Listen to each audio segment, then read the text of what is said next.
classifications of bones. They're classified based off their length and their shape. So you have irregular bones.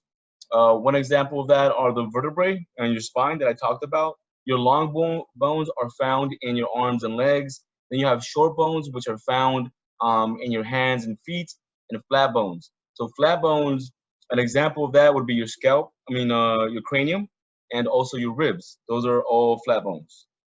So here's to put in a better perspective.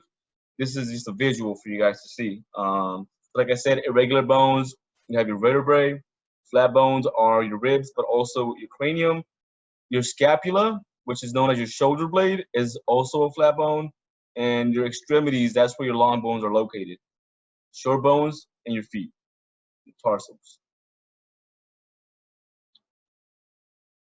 All right, so as far as the healing process of the bone, I'm gonna go through this PowerPoint, but I also did find another video because I'm really into visuals. So the visual really did it for me, and I'm sure it might not work for a lot of you guys, but it's gonna work for some of you.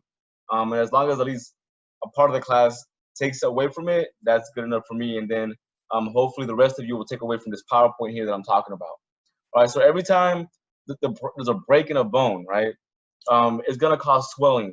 That swelling attracts a lot of fluid to that site of fracture. So it's gonna support that blood clotting. Blood clotting is caused from the platelets and the clotting factors, remember? So all that swelling in that general area, the swelling causes a lot of plasma, which carries the clotting factors to rush to that site and help with the healing process. See, interruption of blood supply causes cells to die at the injury site. So yeah, so at the site, those cells themselves will die, but the surrounding tissue and the cells around the site those are what help with the process of healing. So cells further from fracture rapidly divide, forming tissue that heals the fracture and develops into new bone. But all that starts with clotting, okay? Clotting, that's how it all starts. So now that I talked about that slide, I'm gonna also show a video because again, I don't think this slide by itself does it